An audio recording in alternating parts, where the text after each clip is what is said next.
Hello and welcome to WVU Medicine Tuesday Talks. I'm your host, Mary Ravazio Menard. Melanoma is the deadliest of skin cancers, and the number of cases is on the rise. In fact, the number of new invasive melanoma cases diagnosed annually increased by 27% in just the last decade. So what are the signs and symptoms of melanoma? What should you be doing to prevent it? We'll talk about that and more today with Dr. Thomay, a surgical oncologist at the WVU Cancer Institute. Welcome, Dr. Thomay, to Tuesday Talks. Thank you, Mary. It's a pleasure to be here. It's good to have you here.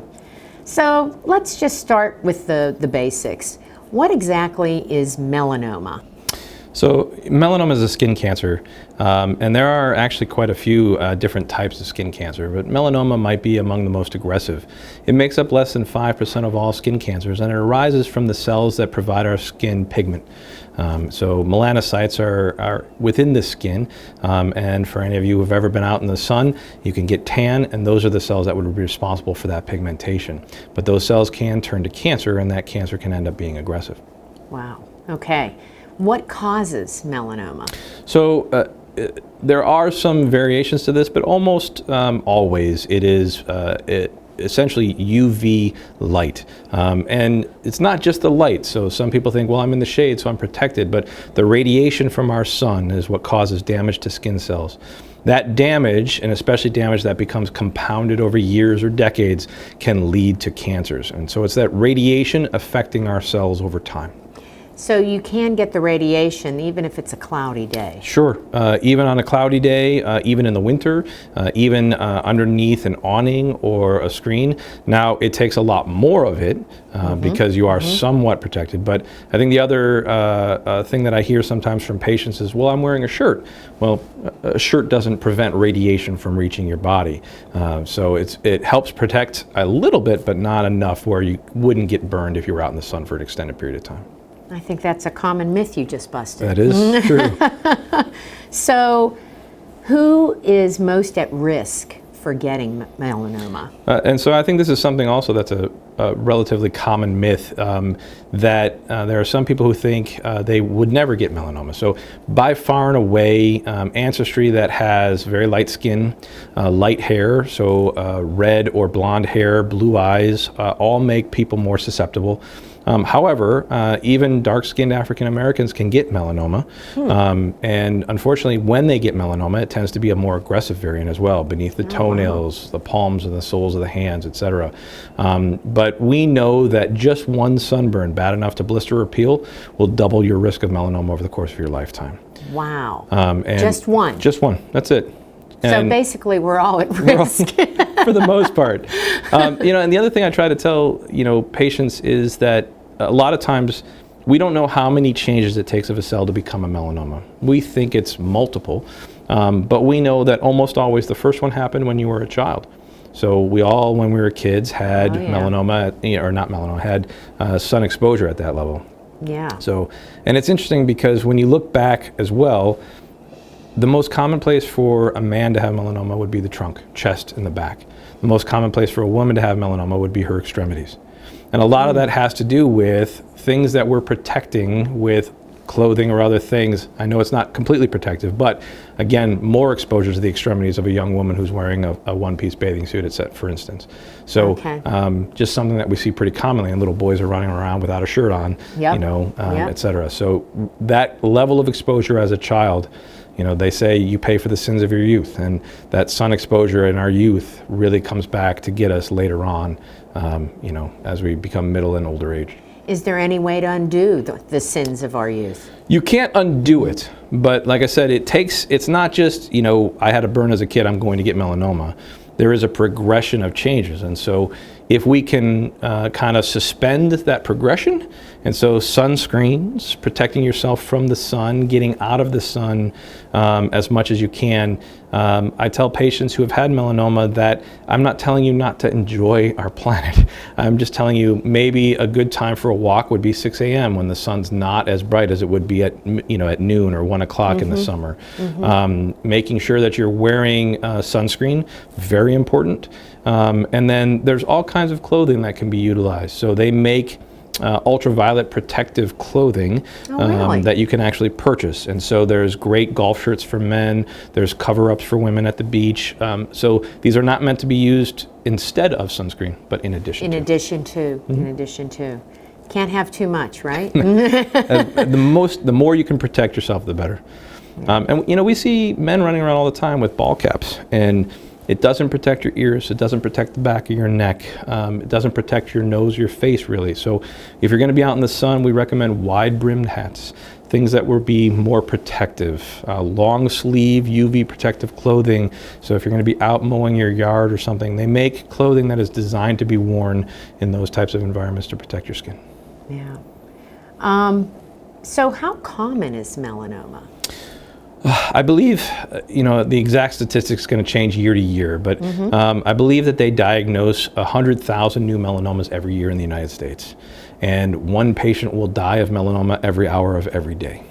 Wow. And so it's unfortunately very common, and it's becoming more common, as you stated in your introduction there. And so we're seeing it more and more because people are spending more time out in the sun.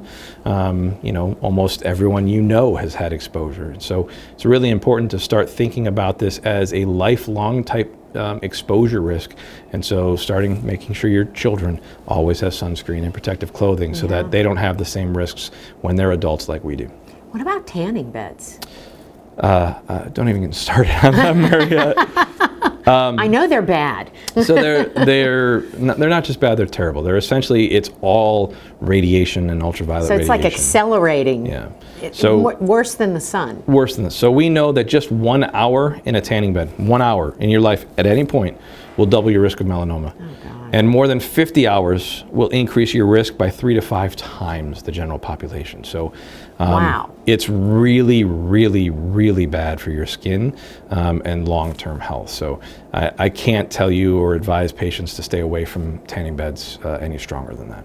I'm so glad. I've never been. Really? Never have. Now for sure I won't. Yeah. We've heard a lot about the ABCDEs. Wait, ABCDEs. Yes. I'm not going far enough there, of melanoma surveillance. So tell us about what exactly the ABCDEs are in detecting melanoma. You know, so it's just a really simple mnemonic to help us remember what to look for when you're looking at part of your skin. And so I'm going to start by saying that much like in breast cancer or other malignancies, people should be aware of their bodies, right? So they should be looking at their skin every day when they get out of the shower, and they're looking at themselves in the mirror, making sure that you're looking at spots on your body. And what you're looking for is, we all have spots or moles or things that are not cancer, okay? The A stands for asymmetry. So moles that are nice, perfect circles are much less likely to be a cancer. When they start to have, you know, one side is a little bit bumpy and the other side is smooth, that's concerning. B stands for borders. Borders should be nice and smooth. The more irregular they are, the more we're worried about them. C stands for color. So a nice kind of light brown mole is less concerning than something that's black or something that has changed color. It used to be blue, now it's black and purple, etc. So color changes, darker pigmented colors are concerning. D stands for diameter, so the bigger it gets. So if it grows in size, that's a concerning feature.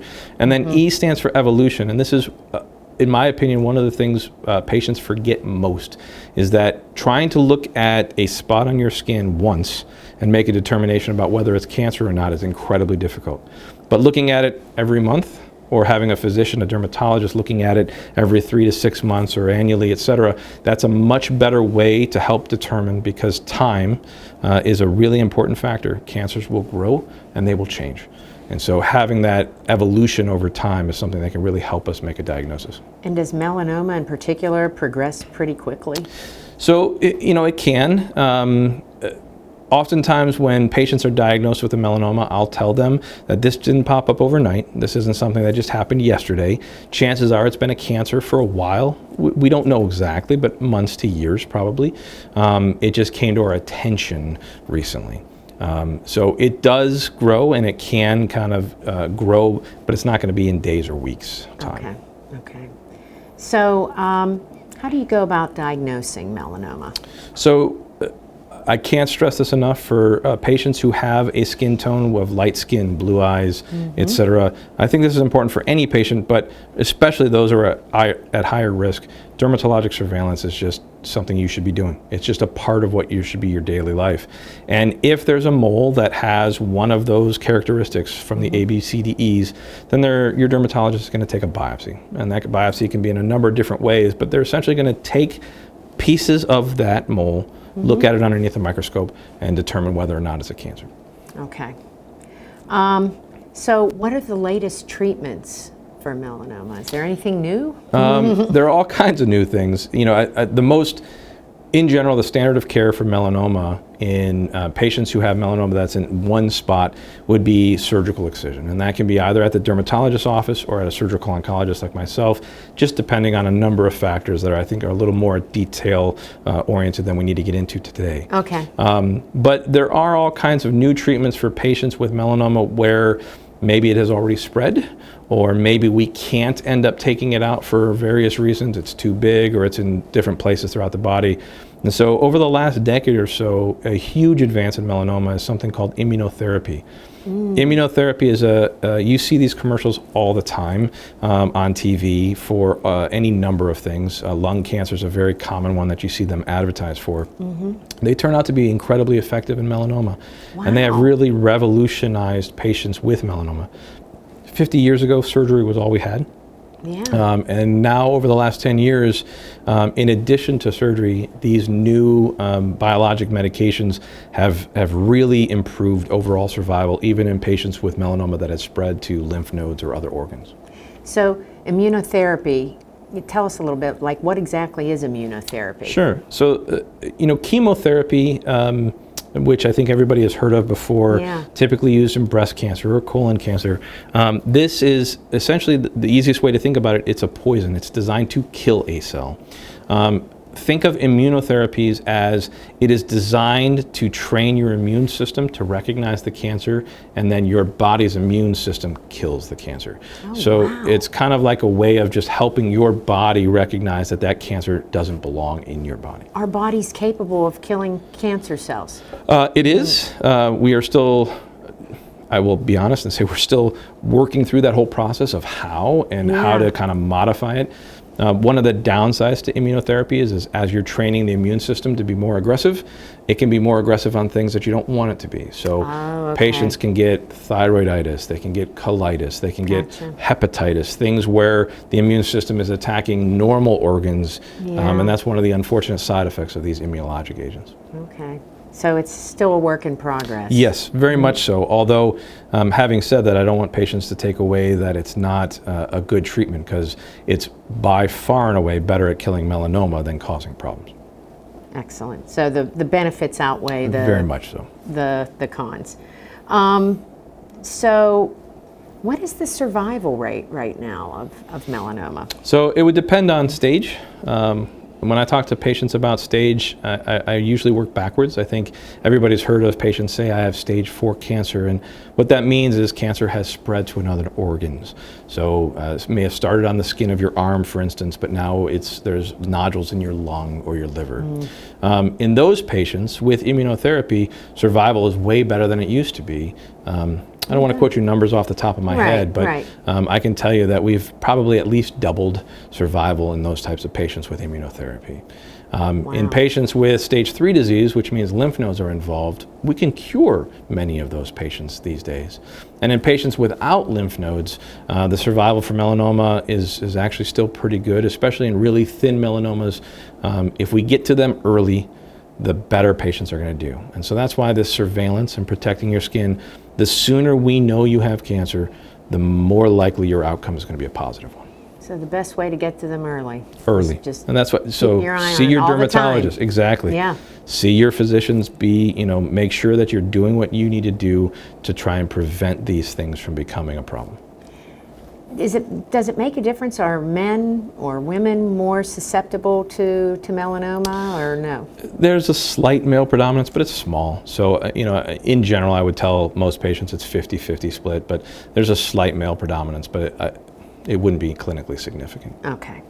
All right. So can you talk a little bit about the level of expertise in diagnosing and treating melanoma and other cancers at the WVU Cancer Institute? Sure. So the most important thing about, I think, any medical condition is any treatment is better than none. Oh, yeah. And so it's important to find a dermatologist that you will go to, that you feel comfortable with. For some patients, for women for instance, it might be that having a female dermatologist makes them feel more comfortable with whole body skin exams. So you should never feel like you shouldn't be able to get those kinds of things if that makes you more comfortable, because we would rather have you be comfortable with a physician and get screening than avoid it because you're not comfortable. Right. In addition, that means getting screening closer to your house because it's more convenient. It's something you can do during a break at work instead of having to take a day off to travel up, Right. to places. When it comes to the treatment of melanoma, thin melanomas, so melanomas that aren't as aggressive, can often be treated right at your dermatologist or in a day surgery here. In melanomas that are a little bit thicker, and what I mean by thicker is literally they just measure it with a ruler in millimeters. And Oh, the wow. thicker it gets, the more aggressive a melanoma becomes. Those are patients who often need additional surgeries, something called sentinel lymph node biopsy, which is checking to see if a lymph node is involved with cancer. Spread. Yeah. And that's something that requires either a general surgeon or a surgical oncologist and some special techniques at a hospital to do. If it becomes even more advanced, that's a patient that probably should be referred to a cancer center so that they can talk with a medical oncologist or a surgical oncologist about either more aggressive therapies or clinical trials of some kind of the newest, latest immunotherapeutic drugs that we have. So that's really where I would say, the more aggressive a melanoma becomes, the more likely you are to need a specialized center like, our cancer center here at WVU. Okay, great. So before we go, what's the most important thing you think our viewers need to know about melanoma? By far and away, the most important thing would be prevention. And a close second to that, like we've already discussed, would be catching things early, right? So making sure that you're wearing sunscreen. I get asked a lot from patients, what sunscreen do I wear? The brand, to be perfectly honest, they're all similar. I don't think one is better than another. I get asked about SPF factors all the time. And so is 70 better than 100? And so is it? It That's does a good question. protect you more. However, most of the time, SPF 30 or 50 if applied appropriately. So every 2 hours, more frequently if you're sweating or in the pool. And so a lot of times patients will use SPF 100 thinking it protects them for the whole day, which it doesn't. And so Another myth busted. Exactly. Making sure you use it appropriately. And then what type? We know that the creams are better because they cover more universally. The sprays can miss parts.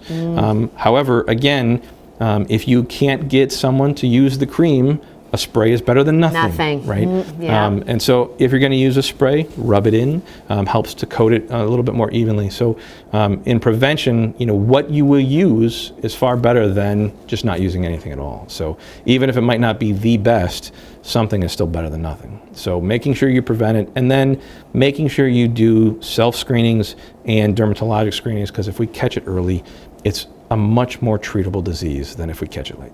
So surveillance, you're saying every day? Every day, if you can, and then with a dermatologist, that's usually annually for most patients, twice a year in those who are at higher risk or who have already had biopsies that had some concerning findings. All right. Well, thank you so much for thank sharing you. this information and busting all those myths, too. Pleasure. Thank you for having me. It was great to be here. It was good to have you. So that brings us to the end of this edition of Tuesday Talks. If you're looking for more information about melanoma and other cancers, visit wvumedicine.org/cancer. I'm Mary Ravazio Menard, and on behalf of Dr. Thomay and everyone at WVU Medicine, thanks for joining us.